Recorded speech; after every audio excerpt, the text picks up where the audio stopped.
Hello guys, welcome back to my YouTube channel. അപ്പോൾ queen of ടീയേഴ്സിൻ്റെ 14th എപ്പിസോഡാണ് കേട്ടോ നമ്മളിന്ന് കാണുന്നത്. ഈ ലവ് എന്ന് പറയുന്നത് സക്സസ് ആക്കണമെങ്കിൽ ഒരാളുടെ എഫോർട്ട് മാത്രം പോരാ, രണ്ടുപേരുടെയും, അതായത് ഒരു ഹസ്ബൻഡ് ആൻഡ് വൈഫ് ആണെങ്കിൽ രണ്ടുപേരുടെയും എഫോർട്ട് വേണമെന്ന് നമുക്കറിയാം. അപ്പോൾ ഈ ഒരു 14th എപ്പിസോഡിൽ നിന്നും ഇതിന് മുൻപ് കഴിഞ്ഞ കുറച്ച് എപ്പിസോഡിൽ നിന്നൊക്കെ എനിക്ക് മനസ്സിലായത് ഇവർ രണ്ടുപേരും ഒരുപോലെ എഫോർട്ട് ഇടുന്നുണ്ട് കേട്ടോ.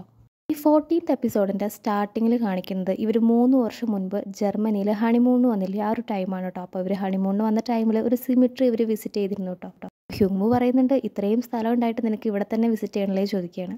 ഹെയ്ൻ എന്താ പറയുന്നതെന്ന് വെച്ച് കഴിഞ്ഞാൽ, സാധാരണ സിമിട്രിയൊക്കെ ഒറ്റപ്പെട്ട സ്ഥലത്തായിരിക്കും, പക്ഷേ ഈ ഒരു സിമിട്രി പാർക്കിൻ്റെ നടുവിലാണ്, അത് വളരെ നല്ലതാണെന്നാണ് നമ്മുടെ ഹെയ്ൻ പറയുന്നത് കേട്ടോ.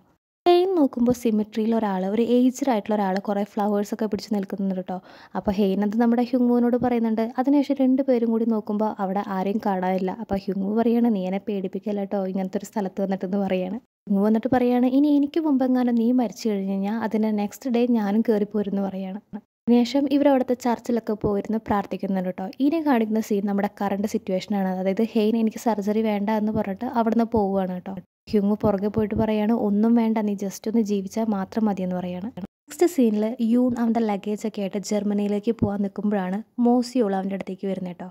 എന്നിട്ട് പറയാണ്, ഹെയ്ൻ്റെ കൂടെ അവിടെ ഹ്യൂങ്ങും ഉണ്ട്, മാത്രമല്ല നിൻ്റെ ഡ്യൂട്ടി ഇപ്പോൾ ഈ ക്വീൻസിലാണ് ആവശ്യം, നമ്മൾ ഉണ്ടാക്കിയിട്ടുള്ള ആ നുണയൊന്നും പൊട്ടിപ്പോവാതെ നോക്കേണ്ടത് നിൻ്റെ ഡ്യൂട്ടിയാണ്, മാത്രമല്ല ആ മരിച്ചുകൊണ്ടിരിക്കുന്ന പെണ്ണിൻ്റെ പുറകെ ഇങ്ങനെ ഒബ്സസീവായി നടക്കേണ്ട ആവശ്യമില്ല എന്നാണ് മോസിയോൾ പറയുന്നത് കേട്ടോ യൂണിനോട്.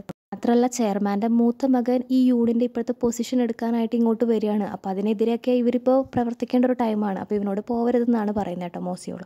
യൂൺ പറയാണ്, ഹെയ്ൻ എന്തായാലും മരിക്കില്ല, അവളുടെ സർജറി നടന്നു കഴിഞ്ഞാൽ അവളുടെ മെമ്മറിയൊക്കെ പോവും, അപ്പോൾ പഴയ മെമ്മറിയൊക്കെ അവൾക്ക് നഷ്ടപ്പെട്ട് കഴിഞ്ഞാൽ പിന്നെ ഞാൻ അവളുടെ കൂടെ ഇന്നും ഉണ്ടായിരിക്കും എന്ന് പറയുകയാണ് യൂൺ.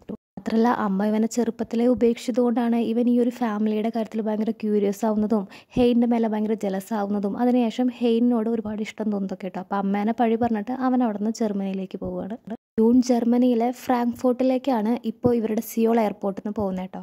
നെക്സ്റ്റ് സീനിൽ ഹ്യൂങ് നോക്കുമ്പോൾ ഹെയ്ൻ ഭയങ്കര ഉറക്കത്തിലാണ് കേട്ടോ. അതുകൊണ്ട് തന്നെ നമ്മുടെ ഹ്യൂങ് ഹെയ്നോട് പറയാതെ ചർച്ചിൽ പോയിരുന്ന് പ്രാർത്ഥിക്കുകയാണ്. കുറച്ച് കഴിയുമ്പോൾ തന്നെ നമ്മുടെ ഹെയ്നും അവിടെ എത്തുന്നുണ്ട് കേട്ടോ. അപ്പോൾ എന്തിനു വേണ്ടിയിട്ട് പ്രാർത്ഥിച്ചതെന്ന് ചോദിച്ചപ്പോൾ ഹ്യൂങ് പറയാണ്, നീ സർജറി ചെയ്യാൻ വേണ്ടിയിട്ടും മാത്രമല്ല അതിന് ശേഷം ഹാപ്പിയായിട്ട് ജീവിക്കാൻ വേണ്ടിയിട്ടാണെന്ന് പറയുമ്പോൾ നമ്മുടെ ഹെയ്ൻ പറയാണ്, എന്ത് യൂസ്ലെസ് ആയിട്ടുള്ള പ്രയർ ആണെന്ന് പറഞ്ഞിട്ട് അവിടെ നിന്ന് എഴുന്നേൽക്കുകയാണ് കേട്ടോ. മാത്രമല്ല ചർച്ചിൻ്റെ ഒരു സൈഡിൽ ഈ പ്രയേഴ്സൊക്കെ എഴുതിയിടുന്ന ഒരു കാർഡും കാണുന്നുണ്ട്. പക്ഷേ ഹെയ്ൻ ഇതൊന്നും മൈൻഡ് ചെയ്യുന്നില്ല, ഇതൊന്നും യൂസ്ലെസ് ആണ് ഈ കാര്യങ്ങളൊക്കെ എന്ന് പറഞ്ഞിട്ട് അവൾ അവിടെ നിന്ന് ഇവനെയും കൊണ്ട് ഇവർ മുൻപ് ഹണിമൂണിൻ്റെ ടൈമിൽ വന്നിട്ടുള്ള ഒരു ഫീൽഡ്, ഒരു പൂന്തോട്ടത്തിലേക്ക് കൊണ്ടുവന്നിരിക്കുകയാണ് കേട്ടോ.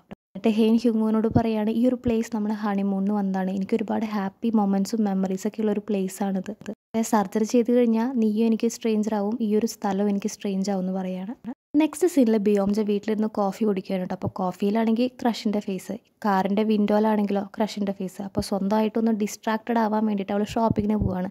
പക്ഷെ ലാസ്റ്റ് ചെന്നെത്തത് ക്രഷിൻ്റെ വീടിൻ്റെ ഫ്രണ്ടിലാണ് കേട്ടോ, അതായത് നമ്മുടെ ഹ്യൂങ്ങിൻ്റെ നാട്ടിലാണ്. അപ്പോഴാണ് സൂചിയോൾ അങ്ങോട്ട് വരുന്നത് കേട്ടോ. അപ്പോൾ ബിയോംജ പറയാണ്, ഞാൻ അഡ്രസ്സ് മാറി വഴി തെറ്റി വന്നതാണെന്ന് പറയാണ് കേട്ടോ. എന്നിട്ട് വാങ്ങിക്കൊണ്ടുവന്ന് ആ കേക്ക് എടുത്തിട്ട് സൂചിയോളിന് കൊടുക്കുകയാണ്. അപ്പോഴാണ് ക്രഷ് അങ്ങോട്ട് വരുന്നത് കേട്ടോ. അപ്പോൾ സൂചിയോൾ പറയാണ്, അത് ബിയോംജ വഴി തെറ്റി വന്നതാണ്, തിരിച്ചു പോകാൻ നിൽക്കുകയാണെന്ന് പറയുമ്പോൾ ക്രഷ് പറയാണ്, എന്തായാലും വന്നില്ലേ, ഒരു ഗ്ലാസ് ചായ കുടിച്ചിട്ട് പോകാമെന്ന് പറഞ്ഞിട്ട് നമ്മുടെ സൂചിയോളിനെ ബിയോംജനെയും ഇൻവൈറ്റ് ചെയ്യാണ് കേട്ടോ. സൂചിയോൾ എന്നിട്ട് പറയാണ്, ഞാൻ വർക്ക് ചെയ്യാൻ പോവുകയാണെന്ന് പറയണം കേട്ടോ. അപ്പോൾ ബിയോംജ ചിരിക്കുകയാണ്. അപ്പോൾ ബിയോംജയുടെ ചിരി കണ്ടിട്ട് സൂചിയോൾ പറയാണ്, അതായത് ബിയോംജ ഓണ്ട് ഭയങ്കര മെറ്റീരിയലിസ്റ്റിക് ആണ് കണ്ടോ, അവരുടെ ഓർണമെൻറ്റ്സ് ഒക്കെ ഭയങ്കര എക്സ്പെൻസീവ് ആണ്, ഒരുപാട് റേറ്റ് ആണെന്നൊക്കെ പറയുന്നത് നമ്മുടെ ക്രഷ് കേൾക്കുമ്പോൾ ക്രഷിന് ഭയങ്കര വിഷമമാവുന്നുണ്ട് കേട്ടോ. കാരണം അവനത്ര റിച്ച് ഒന്നും അല്ലല്ലോ. പക്ഷേ അവൾ അവനോട് പറയുന്നുണ്ട്, എനിക്ക് ഇങ്ങനത്തെ അറ്റ്മോസ്ഫിയറും ഭയങ്കര ഇഷ്ടമാണെന്ന് പറഞ്ഞിട്ട് അവനോട് താങ്ക്സ് ഒക്കെ പറഞ്ഞിട്ട് അവിടെ നിന്ന് പോവുകയാണ് കേട്ടോ ബിയോംജ. അതായത് ഹ്യൂങ്ങുവിൻ്റെ വീട്ടിലേക്കാണ് പോകുന്നത്. ഹ്യൂങ്മൂൻ്റെ വീട്ടിലാണെങ്കിൽ നമ്മുടെ ഹെയ്ൻ്റെ പാരൻസും എത്തിയിട്ടുണ്ടല്ലോ. അപ്പോൾ എന്താ ഡിസ്കഷൻ എന്ന് വെച്ച് കഴിഞ്ഞാൽ, എങ്ങനെയെങ്കിലും നമ്മുടെ ഹെയ്നെ കൺവിൻസ് ചെയ്യണം ഈ സർജറി സമ്മതിക്കാൻ വേണ്ടിയിട്ട്. അങ്ങനെ എല്ലാവരും ചേർന്ന് ഹെയ്നെ വീഡിയോ കോൾ വിളിക്കുന്നുണ്ട്. അപ്പോൾ ബിയോംജ ഹെയ്നോട് പറയുന്നുണ്ട്, നീ മറന്നു പോകും ഒരുപാട് കാര്യങ്ങൾ, അതിൽ നിൻ്റെ ബാഡ് മെമ്മറീസും നീ മറന്നു പോകുമെന്ന് പറയാണ്. അപ്പോൾ അച്ഛനും പറയുന്നുണ്ട് നമ്മുടെ ഹെയ്നോട്, അതായത് നീ പേടിക്കേണ്ട ഒരു കാര്യത്തെക്കുറിച്ചും, ഹ്യൂങ് ഒരുപാട് ഹോസ്പിറ്റൽസിൽ മെയിലും അങ്ങനത്തെ കാര്യങ്ങളൊക്കെ ചെയ്തതിന് ശേഷമാണ് ഈ ഒരു ഹോസ്പിറ്റൽ സെലക്ട് ചെയ്തതെന്ന് പറയാണ് കേട്ടോ. അപ്പോൾ നമ്മുടെ അമ്മയും പറയുന്നുണ്ട്, മെമ്മറീസ് നീ മരിച്ചു കഴിഞ്ഞാൽ പിന്നെ മെമ്മറീസ് ഉണ്ടെന്ന് പറഞ്ഞിട്ട് കാര്യമല്ലോ പറയുമ്പോൾ ഹെയ്ൻ പറയാണ്, ജീവിച്ചിരിക്കുമ്പോഴും ഞാനപ്പോൾ ഒരു സ്ട്രേഞ്ചറായിട്ട് ഇരിക്കില്ലേ എന്ന് പറയണം കേട്ടോ. അപ്പോൾ ഇതൊക്കെ കൂടി കേൾക്കുമ്പോൾ അച്ഛൻ കോൾ കട്ടാക്കുന്നില്ല, പക്ഷേ മെല്ലെ ലാപ്ടോപ്പ് അടയ്ക്കുകയാണ് കേട്ടോ. അപ്പോൾ അവർ സംസാരിക്കുന്നതൊക്കെ നമ്മുടെ ഹെയ്ന് കേൾക്കാനുണ്ട്. അതായത് എങ്ങനെയെങ്കിലും ഈ ഒരു സർജറിക്ക് വേണ്ടിയിട്ട് ഹെയ്നെ പേഴ്സുവേഡ് ചെയ്യണമെന്നൊക്കെ അവർ സംസാരിക്കുകയാണ്. ഈ ടൈമിലാണ് നമ്മുടെ ഡെയ്ഹെ പുറത്തു കൂടെ ഇങ്ങനെ നടക്കുമ്പോൾ അങ്ങോട്ട് മോസിയോൾ വരുന്നത് കേട്ടോ. എന്നിട്ട് നല്ല രീതിയിൽ ഭീഷണിപ്പെടുത്തുന്നുണ്ട് നമ്മുടെ ഡെയ്ഹേനെ. ഒസിയോള് പറയാണ് ജുൻഹോൻ്റെ കയ്യിൽ നിന്ന് നീ അടിച്ചു മാറ്റി ആ USB ജുൻഹോ എന്ന് പറയുന്നത് നമ്മുടെ ഡേഹയുടെ എക്സ് ആണ് കേട്ടോ. ആ USB എന്നെ ഏൽപ്പിച്ചിട്ട് നിൻ്റെ കൊച്ചിനെയും കൊണ്ട് നീ തിരിച്ച് US പോകാനാണെന്ന് പറയുന്നത്. ഇങ്ങോട്ട് ഒരിക്കലും വരരുതെന്ന് പറയുകയാണ്. അല്ലെങ്കിൽ പിന്നെ നിൻ്റെ ഹസ്ബൻഡിൻ്റെ ഫാമിലിനെ നീ ഒരിക്കലും കാണില്ല എന്ന് പറയാണ് കേട്ടോ. ഇനി നീ മരിച്ചു കഴിഞ്ഞാൽ നിൻ്റെ കുട്ടീനെ നിൻ്റെ ഹസ്ബൻഡിൻ്റെ ഫാമിലി നോക്കുമോ എന്നൊക്കെ ചോദിക്കുന്നുണ്ട്. സൂചിയോളിനെയും ഡേഹയുടെ കൊച്ചിനെയും വെച്ച് പറയുമ്പോൾ നമ്മുടെ ഡേഹയ്ക്ക് ഒരുപാട് പേടിയാവുന്നുണ്ട് കേട്ടോ. അപ്പോൾ ഡേഹ പറയാണ് ഞാൻ എന്തായാലും തിരിച്ചു പോവാം, പക്ഷേ പ്രോമിസ് ചെയ്യണം, അതായത് സൂചിയോളിനെയും ഫാമിലിനെയും ഒന്നും ചെയ്യില്ല, നീ എന്തെങ്കിലും ചെയ്ത് കഴിഞ്ഞാൽ ഞാൻ ഈ USB പോലീസിനെ ഏൽപ്പിക്കുന്നു പറയാണ് കേട്ടോ. ആ സമയത്താണ് നമ്മുടെ സൂചിയോളുടെ അമ്മ അങ്ങോട്ട് വരുന്നത് കേട്ടോ. അപ്പോൾ അമ്മയ്ക്ക് ഏകദേശം ഐഡിയ കിട്ടുന്നുണ്ട്, അതായത് ത്രെറ്റൻ ചെയ്യുകയാണെന്നൊക്കെ മനസ്സിലാവുന്നുണ്ട്. അപ്പോൾ കൊച്ചിനെയും എടുത്തിട്ട് നമ്മുടെ ഡേഹാനെയും വിളിച്ചിട്ട് അവിടെ നിന്ന് പോവുകയാണ് കേട്ടോ അമ്മ. നെക്സ്റ്റ് സീനിൽ ഹെയിൻ്റെ ഡോക്ടർ പറയാണ്, അതായത് ഇവളുടെ കണ്ടീഷൻ, ഹെയിൻ്റെ കണ്ടീഷൻ ഓൾറെഡി വേഴ്സ് ആണ്, ഇനിയും പോസ്റ്റ്പോൺ ചെയ്ത് വെച്ച് കഴിഞ്ഞാൽ ഈ ഒരു ട്രീറ്റ്മെൻറ്റ് കൊണ്ട്, ഈ സർജറി കൊണ്ട് യൂസ് ഇല്ലാതാവുമെന്ന് പറയാണ്. ആണെങ്കിൽ ഇതൊക്കെ പറയാൻ വേണ്ടി ഹോസ്പിറ്റൽ റൂമിൽ ഹെയിനെ നോക്കുമ്പോൾ അവിടെ ഹെയിനില്ല. കാരണം ഹെയിൻ ഇവിടെ വന്നിരിക്കുകയാണ് കേട്ടോ, ഈ ഒരു ചർച്ചിൽ അവൾ പ്രാർത്ഥിക്കുകയാണ് ഇരുന്നിട്ട്. ഹ്യൂങ്ങു ആണെങ്കിൽ ഹോസ്പിറ്റലിൽ നോക്കി കാണാത്തത് കൊണ്ട് തന്നെ ഹെയിൻ അന്വേഷിച്ച് ചർച്ചിൽ വന്ന് നോക്കുകയാണ് കേട്ടോ. അപ്പോൾ ചർച്ചിൻ്റെ ഉള്ളിൽ കാണാനില്ല. അപ്പോൾ പുറത്ത് വന്ന് നോക്കുമ്പോൾ അവൾ ആ പ്രയർ കാർഡിലൊരു പ്രയർ എഴുതിയിട്ടിരിക്കുകയാണ് കേട്ടോ. ഇത് ഹ്യൂങ്ങു വായിച്ചു നോക്കുകയാണ്. എന്താ എഴുതിയിരിക്കുന്നതെന്ന് വെച്ച് കഴിഞ്ഞാൽ ഈ ഒരു ലൈഫിൽ 2 വാല്യുബിൾ കാര്യങ്ങൾ അവൾക്കുണ്ട്. ഒന്നെന്താണെന്ന് വെച്ച് കഴിഞ്ഞാൽ അവൾ ഒരുപാട് പേരെ അങ്ങോട്ട് സ്നേഹിക്കുന്നുണ്ട്. രണ്ടാമത്തെ കാര്യം അവളെ ഒരുപാട് പേര് സ്നേഹിക്കുന്നുണ്ട്. അപ്പോൾ ലാസ്റ്റ് ബ്രത്ത് വരെ ഈ മെമ്മറീസൊക്കെ അവൾക്ക് ചെറിഷ് ചെയ്യണമെന്നാണ് അവൾ ആ പ്രയർ കാർഡിൽ എഴുതി വെച്ചിരിക്കുന്നത് കേട്ടോ. അപ്പോഴാണ് ചർച്ചിൻ്റെ സൈഡിലിരുന്ന് കരയുന്ന നമ്മുടെ ഹെയിനെ ഹ്യൂങ്ങു കാണുന്നത് കേട്ടോ. ഹ്യൂങ്ങു ഹെയിനോട് പറയാണ്, നീ വീണ്ടും ഞാനുമായിട്ട് പ്രണയത്തിലാവും, നീ കണ്ണ് ഓർക്കുമ്പോൾ ആദ്യം കാണുന്ന ആൾ അത് ഞാനായിരിക്കും, നിൻ്റെ ഹാർട്ട് വീണ്ടും വീണ്ടും റേസ് ചെയ്യും, ഞാൻ ഡ്രങ്കണായിട്ട് ആക്ട് ചെയ്യുമ്പോഴൊക്കെ നിൻ്റെ ഹാർട്ട് ഒരുപാട് വീണ്ടും റേസ് ചെയ്യും പണ്ടത്തെ പോലെ തന്നെ, ഞാൻ എപ്പോഴും നിൻ്റെ സൈഡിൽ തന്നെ ഉണ്ടാവും, ഇനിയിപ്പോൾ നീ തിരിച്ചെന്നെ ലവ് ചെയ്തില്ലെങ്കിലും നിൻ്റെ കൂടെ തന്നെ ഞാനുണ്ടാവുമെന്ന് നമ്മുടെ ഹെയിനോട് ഹ്യൂങ്ങു പറയാണ് കേട്ടോ. എന്നിട്ട് അവൾക്ക് പ്രോമിസ് കൊടുക്കുകയാണ് അവളുടെ കൂടെ ഉണ്ടാവുന്നത്. നെക്സ്റ്റ് സീനിൽ ഹെയിനും ഹ്യൂങ്ങുവും കൂടിയിട്ട് റെസ്റ്റോറൻറ്റിലേക്ക് വരികയാണ് കേട്ടോ. അപ്പോൾ ഹെയിൻ വാഷ്റൂമിൽ പോയിട്ട് തിരിച്ചു വരുമ്പോൾ കാണുന്നത് നമ്മുടെ ഹ്യൂങ്ങുവിൻ്റെ ഓപ്പോസിറ്റ് ഇരിക്കുന്ന ഗേൾസൊക്കെ ഹ്യൂങ്ങുവിനെ നോക്കി ഒരുപാട് കമൻറ്റ്സ് അടിക്കുന്നതാണ് കേട്ടോ കാണുന്നത്. അപ്പോൾ ഹെയിൻ അടുത്ത് വന്നിരുന്നിട്ട് നമ്മുടെ ഹ്യൂങ്ങുവിനെ ഒബ്സർവ് ചെയ്യാൻ കേട്ടോ. അപ്പോൾ ഹ്യൂങ്ങു ആണെങ്കിൽ ഒരു ഇംഗ്ലീഷ് ന്യൂസ് പേപ്പർ വായിച്ചുകൊണ്ടിരിക്കുകയാണ്, പിന്നെ കോഫി അവിടെ വെക്കുന്നുണ്ട് കേട്ടോ. അപ്പോൾ നമ്മുടെ ഹെയിൻ ചോദിക്കുന്നുണ്ട്, അല്ല നീ വെറും വയറ്റിൽ ഇങ്ങനെയൊന്നും കുടിക്കാറില്ലല്ലോ ചോദിക്കുകയാണ്. അപ്പോൾ ഹ്യൂങ്ങു അത് കുടിച്ചുകൊണ്ട് പറയാണ്, കുടിക്കാറില്ല, പക്ഷേ ഇപ്പം ഞാൻ കുടിക്കുകയാണെന്ന് പറഞ്ഞിട്ട് അത് കുടിക്കുകയാണ് കേട്ടോ. അപ്പോൾ ഹെയിൻ പറയണേ, നീ മറ്റുള്ളവരെ ഇമ്പ്രസ് ചെയ്യാനൊന്നും നോക്കണ്ട, നീ ആ നെക്കിൻ്റെ അവിടത്തെയുള്ള ബട്ടൺസൊക്കെ ഇടുക, ആ സ്ലീവ്സൊക്കെ ഇറക്കി ഇടുമെന്ന് പറയാൻ കേട്ടോ. ബാക്കിയുള്ള ഗേൾസൊക്കെ അവനെ നോക്കിക്കൊണ്ടിരിക്കുകയല്ലേ. അപ്പോൾ ഹ്യൂങ്ങു ചോദിക്കുകയാണ്, നീ അന്ന് പറഞ്ഞത് ഞാനൊരു വേസ്റ്റ് ആവും എന്നല്ലേ എന്ന് പറയാൻ കേട്ടോ. കാരണം മുൻപൊരു ദിവസം, അതായത് ഇവർ രണ്ടുപേരും ഇപ്പോഴത്തേക്കാളും കുറച്ചുകൂടെ കലിപ്പായിരുന്ന ടൈമിൽ നമ്മുടെ ഹ്യൂങ്ങുവിനെ നോക്കിയിട്ട് ഹ്യൂങ്ങു ഉറങ്ങുന്ന ടൈമിൽ ഹെയിൻ പറഞ്ഞിരുന്നു, നീ ആയിരിക്കും എൻ്റെ ലൈഫിലെ ഏറ്റവും വലിയ വേസ്റ്റ് എന്ന് ഉദ്ദേശിക്കുന്നത് ഇവർ തമ്മിൽ ആ ഒരു ടൈമിൽ ഭയങ്കര കലിപ്പിലായിരുന്നു, അതുകൊണ്ട് തന്നെ പരസ്പരം ലവ് ഒന്നും ഷെയർ ചെയ്തിട്ടുണ്ടായിരുന്നില്ല. അവളന്ന് പറഞ്ഞതൊക്കെ ഉറക്കം നടിച്ച് കിടക്കുന്ന നമ്മുടെ ഹ്യൂങ്ങു കേട്ടിട്ടുണ്ടായിരുന്നു കേട്ടോ. അപ്പോൾ ഹ്യൂങ്ങുവും അത് അതിൻ്റേതായ മീനിങ്ങിൽ തന്നെയാണ് മനസ്സിലാക്കുന്നത്. നെക്സ്റ്റ് സീനിൽ പിയോണിൻ്റെ മർഡർ കേസ് അന്വേഷിക്കുന്ന പോലീസുകാർക്ക് വിക്ടിമിൻ്റെ ബ്ലഡ് കാർ സീറ്റിൽ നിന്ന് കിട്ടിയിട്ടുണ്ട്, പിന്നെ മർഡർ വെപ്പണും കിട്ടിയിട്ടുണ്ട്. ഈ മർഡർ വെപ്പണിൻ്റെ മേലെ നിന്ന് കുറേ പ്രിൻസും കിട്ടിയിട്ടുണ്ട്. അപ്പോൾ ഒരു പുരുഷനാണ് ഈ കൊലപാതകം ചെയ്തതെന്ന് പോലീസുകാർ മനസ്സിലാക്കുകയാണ്. അതേസമയം നമ്മുടെ യൂൺ ഈ ഒരു ഹോട്ടലിലേക്ക് കയറി വരുമ്പോൾ കാണുന്നത് നമ്മുടെ ഹെയിൻ ഹ്യൂങ്ങുമായിട്ട് ഭയങ്കര ക്ലോസ് ആയിട്ട് ഇടപെടുന്നതാണ് കേട്ടോ. അതൊന്നും നമ്മുടെ യൂണിന് തീരെ തന്നെ ഇഷ്ടമാവുന്നില്ല. നെക്സ്റ്റ് സീനിൽ ക്വീൻസിൻ്റെ ഡിപ്പാർട്ട്മെൻറ്റ് സ്റ്റോറിലത്തെ എംപ്ലോയീസിനെ ആട്ടോ കാണിക്കുന്നത്. അവരാരും തീരെ സാറ്റിസ്ഫൈഡ് അല്ല ഈ പുതിയ മാനേജ്മെൻറ്റിൽ. കാരണം ഈ എംപ്ലോയീസ് യൂസ് ചെയ്യുന്ന കോഫി മെഷീൻ, സ്നാക്സ്, അതൊക്കെ ഈ പുതിയ മാനേജ്മെൻറ്റ് നീക്കം ചെയ്തിരിക്കുകയാണ്. ഹ്യൂങ്ങുവിൻ്റെ സെക്രട്ടറി ആയിരുന്ന കിമ്മാണ് യൂണിനെ ഒരുപാട് ഹെൽപ്പ് ചെയ്തിട്ടുള്ളത് കേട്ടോ. അപ്പോൾ സെക്രട്ടറി പറയുകയാണ് കിമ്മാണ് യൂണിനെ ഒരുപാട് ഹെൽപ്പ് ചെയ്തിട്ടുള്ളത്, അപ്പോൾ അവനൊരുപാട് ക്യാഷും കിട്ടിയിട്ടുണ്ട് യൂണിൻ്റെ കയ്യിൽ നിന്ന് പറയാണ്. അപ്പോൾ കിം പറയാണ്, അതൊക്കെ ശരിയാണ്, പക്ഷേ എൻ്റെ സിബ്ലിങ്സിൻ്റെ ട്യൂഷൻ ഫീസൊക്കെ അടച്ചത് ഹ്യൂങ്ങു ആണ്, യൂണല്ല, അതുകൊണ്ട് തനിക്ക് ഇപ്പോഴും പ്രിയപ്പെട്ടത് നമ്മുടെ ഹ്യൂങ്ങു ആണെന്നാണ് കിം ഉദ്ദേശിക്കുന്നത്. നെക്സ്റ്റ് സീനിൽ ഹ്യൂങ്ങുവിൻ്റെ ഫ്രണ്ട് പിയോൺ മരിച്ച കാര്യം നമ്മുടെ ഹ്യൂങ്ങുവിനെ വിളിച്ച് അറിയിക്കുകയാണ് കേട്ടോ. ഇതേപോലെ തന്നെ പോലീസുകാർക്ക് ഈ സസ്പെക്റ്റിനെ കുറിച്ചൊരു ലീഡ് കിട്ടിയിട്ടുണ്ട്. കാരണം സസ്പെക്റ്റ് ഫ്രാങ്ക്ഫോർട്ട് ജർമ്മനിയിലേക്ക് പോയി എന്നാണ് അവർ അറിഞ്ഞിരിക്കുന്നത്.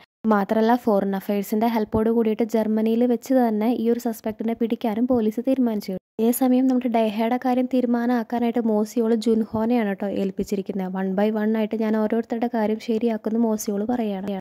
ഗ്രേസ് മോസിയോളിനോട് ചോദിക്കുകയാണ്, ജർമ്മനിയിലേക്ക് മാഡം അയച്ചിട്ടുള്ള ആൾക്കാർ എന്തെങ്കിലും കാര്യം ശരിയാക്കാൻ വേണ്ടിയിട്ടാണോ, ആരെങ്കിലും തട്ടാൻ വേണ്ടിയിട്ടാണോ ചോദിക്കുകയാണ്. മോസിയോള് പറയാണ്, അവരെന്തായാലും ഇനി ജർമ്മനിയിൽ നിന്ന് ഇങ്ങോട്ട് തിരിച്ചു വരാൻ പോകുന്നില്ല, അപ്പോൾ അവർക്ക് വേണ്ടിയിട്ടുള്ള ക്യാഷൊക്കെ അറേഞ്ച് ചെയ്യണം, മാത്രമല്ല അവർക്ക് സ്റ്റേ ചെയ്യാനുള്ള പ്ലേസും ജർമ്മനിയിൽ അറേഞ്ച് ചെയ്യണമെന്ന് പറയാണ് കേട്ടോ മോസിയോള് ഗ്രേസിനോട്. ഗ്രേസ് അങ്ങനെ ആ റൂമിൻ്റെ ഉള്ളിൽ നിന്ന് പുറത്തിറങ്ങാണ് കേട്ടോ. എന്നിട്ട് ആലോചിക്കുമ്പോൾ ഗ്രേസിന് തോന്നുകയാണ് ഹെയിനെ അപകടത്തിലാക്കാൻ വേണ്ടിയിട്ടായിരിക്കാം ജർമ്മനിയിലേക്ക് ആൾക്കാർ പോയിരിക്കുന്നതെന്ന് കേട്ടോ. ഈ വിഷയത്തിൽ ഇടപെടണ്ടെന്നൊക്കെ ആ ക്യാഷ് നോക്കിയിട്ട് തീരുമാനിക്കുന്നുണ്ട്. എങ്കിലും അവൾ ഉടനെ തന്നെ ഫോൺ എടുത്തിട്ട് ഹ്യൂങ്ങുവിനെ വിളിക്കുകയാണ്. എന്നിട്ട് ചോദിക്കുകയാണ്, എല്ലാവരും സേഫ് അല്ലേ, സേഫ് ആയിട്ടിരിക്കുക, പ്ലീസ് ടേക്ക് കെയർ എന്നൊക്കെ പറയാണ് കേട്ടോ. അപ്പോൾ അപ്പോൾ ഗ്രേസിൻ്റെ ടേക്ക് കെയർ ഒക്കെ കേൾക്കുമ്പോൾ നമ്മുടെ ഹ്യൂങ്ങിന് ഭയങ്കര ഡൗട്ട്. അവൻ പെട്ടെന്ന് തന്നെ കാർ പാർക്ക് ചെയ്ത സ്ഥലത്തേക്ക് പോവാണ്. കാരണം കാറിൽ നമ്മുടെ ഹെയ്ൻ ഇരിപ്പുണ്ട് കേട്ടോ. അവൻ അവിടെ എത്തുന്നതിന് മുൻപ് ഒരു ട്രക്ക് വന്നിട്ട് ആ കാറിനെ ഒറ്റയടി കേട്ടോ അവൻ്റെ മുമ്പിൽ വെച്ചിട്ട് ആ കാർ നല്ല രീതിയിൽ തീ പിടിക്കുന്നുണ്ട് കേട്ടോ. അപ്പോൾ നമ്മുടെ ഹെയ്ൻ ഉള്ളിലായതുകൊണ്ട് തന്നെ ഇവൻ അതിൻ്റെ വിൻഡോസൊക്കെ കൈ കൊണ്ട് ഇടിച്ച് തകർക്കുകയാണ് കേട്ടോ. അപ്പോഴാണ് കാറിൻ്റെ പുറത്ത് ദൂരെ നമ്മുടെ ഹെയ്നെ അവൻ കാണുന്നത് കേട്ടോ. അപ്പോൾ അവൻ ഓടി വരികയാണ്. അപ്പോൾ അവൻ വിചാരിച്ചത് ഹെയ്ൻ മരിച്ചുപോയി എന്നാണ്. അപ്പോൾ അവന് ഭയങ്കരമായിട്ട് ടെൻഷനും പേടിയായിരുന്നു. പക്ഷെ അവളെ ജീവനോടെ കണ്ടപ്പോൾ അവൻ ഒരുപാട് സമാധാനത്തിലാവുകയാണ് കേട്ടോ. അവൻ അവിടെ ഇരുന്ന് കരയുകയാണ്. എന്നിട്ട് ഹെയ്നോട് ഹ്യൂങ് കരഞ്ഞുകൊണ്ട് പറയുകയാണ്, നീ മരിച്ചു പോയെന്നാടി ഞാൻ വിചാരിച്ചതെന്ന് പറഞ്ഞിട്ട് ഹഗ് ചെയ്യാണ് കേട്ടോ അവളെ. സീനിൽ ഇവർ രണ്ടുപേരും ഹോസ്പിറ്റലിൽ എത്തിയിരിക്കുകയാണ് കേട്ടോ. അപ്പോൾ നമ്മുടെ ഹ്യൂങ്ങിൻ്റെ കൈയാണെങ്കിൽ പൊട്ടിയിട്ടൊക്കെ ഉണ്ട്. അപ്പോൾ അതുമൊക്കെ ഓയിൻമെൻ്റൊക്കെ പുരട്ടി സെറ്റാക്കുകയാണ്. അപ്പോൾ ഹ്യൂങ് പറയുകയാണ്, നീ കാറിൻ്റെ ഉള്ളിലാണെന്നാണ് ഞാൻ വിചാരിച്ചത്, നീ എപ്പോഴാണ് പുറത്തിറങ്ങിയ ചോദിക്കുമ്പോൾ നമ്മുടെ ഹെയ്ൻ പറയാണ്, ഇവർ മുൻപ് വന്ന സമയത്ത് ഒരു ലെക്കിൻ്റെ സിമ്പിൾ വാങ്ങിയിട്ടുണ്ടായിരുന്നു. ആ സെയിം ആളെ നമ്മുടെ ഹെയ്ൻ കണ്ടപ്പോൾ കാറിൻ്റെ ഉള്ളിൽ നിന്ന് പുറത്ത് പോയി അത് വാങ്ങാൻ നിൽക്കുന്ന സമയത്താണ് ഈ ഒരു അപകടം നടന്നത്.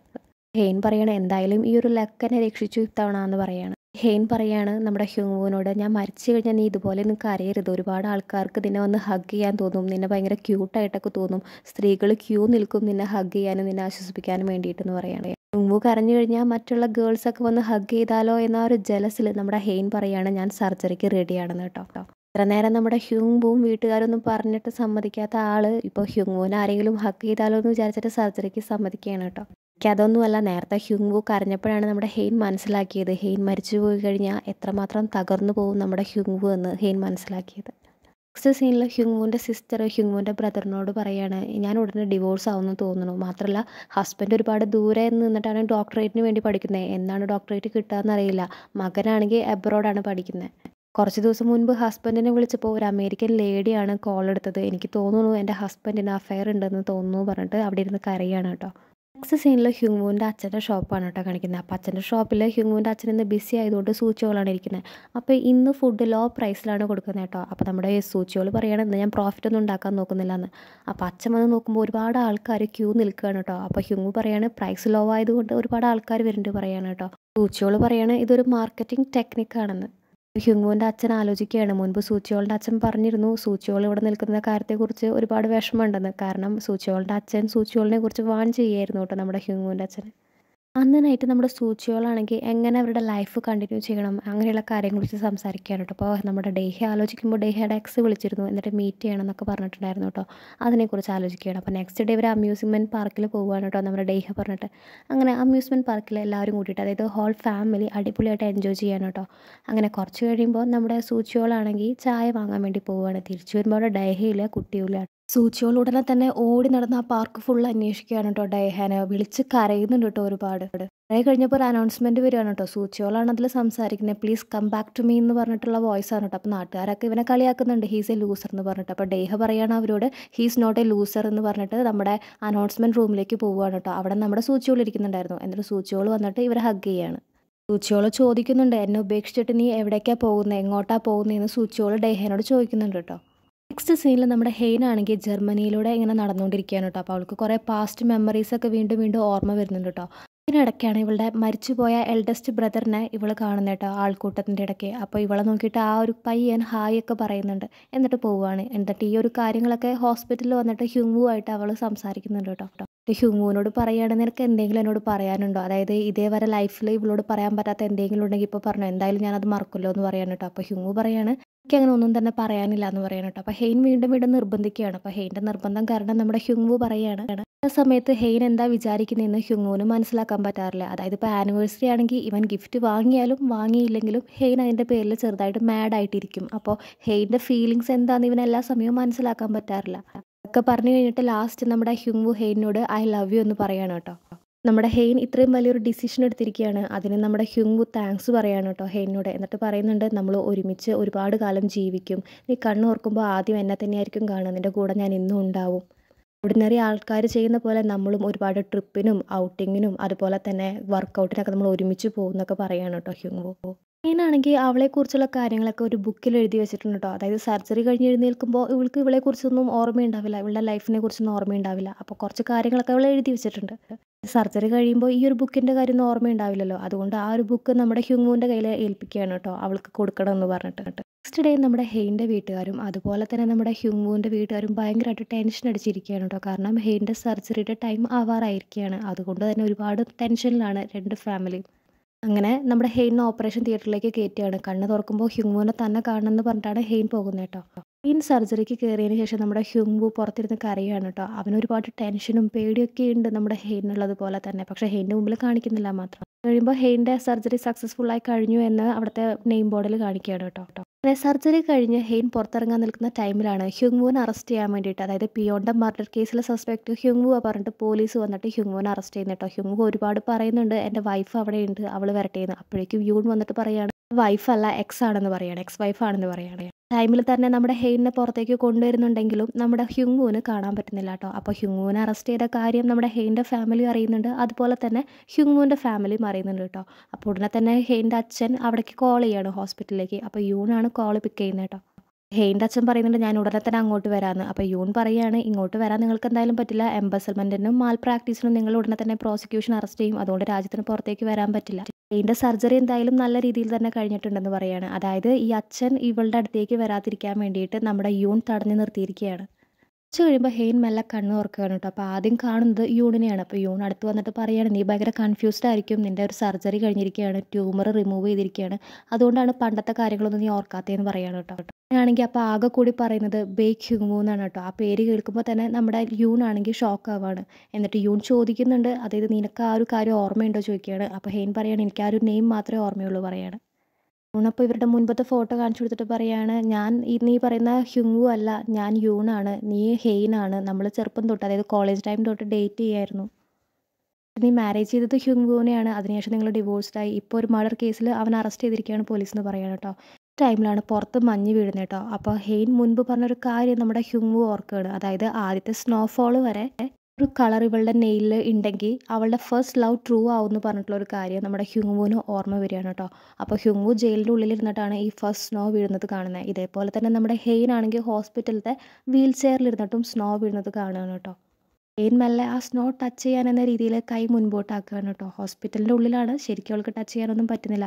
അപ്പോഴാണ് അവളുടെ ആ നെയിലിലത്തെ ആ കളർ അവൾ നോട്ടീസ് ചെയ്യുന്നത് കേട്ടോ. അപ്പോൾ പെട്ടെന്ന് തന്നെ അവളുടെ ഹാർട്ട് ഭയങ്കരമായിട്ട് ബീറ്റ് ചെയ്യാണ്, റേസ് ചെയ്യാണ്, അവൾക്ക് ഭയങ്കരമായിട്ട് ഒരു പെയിൻ ഫീൽ ചെയ്യാണ് കേട്ടോ. എന്താ കാര്യം, എന്തിനാ കരയുന്നതെന്നൊന്നും അവൾക്കറിയില്ല. അവൾക്ക് ഒരുപാട് പെയിൻ തോന്നുകയാണ്, അവളുടെ കണ്ണിൽ നിന്നൊക്കെ വെള്ളം അങ്ങനെ ഒഴുകി വരികയാണ് കേട്ടോ, കണ്ണുനീര്.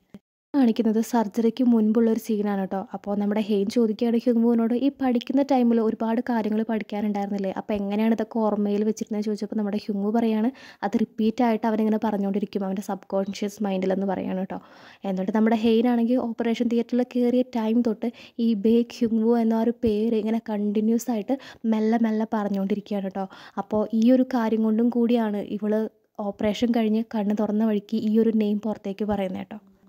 ഇത്തവണ നമ്മുടെ ഹെയിനെ കാണിച്ചുകൊണ്ടാണ് ഈ ഒരു എപ്പിസോഡ് എൻഡ് ആവുന്നത്. അപ്പോൾ അടുത്ത എപ്പിസോഡിൽ നമുക്ക് വീണ്ടും കാണാം.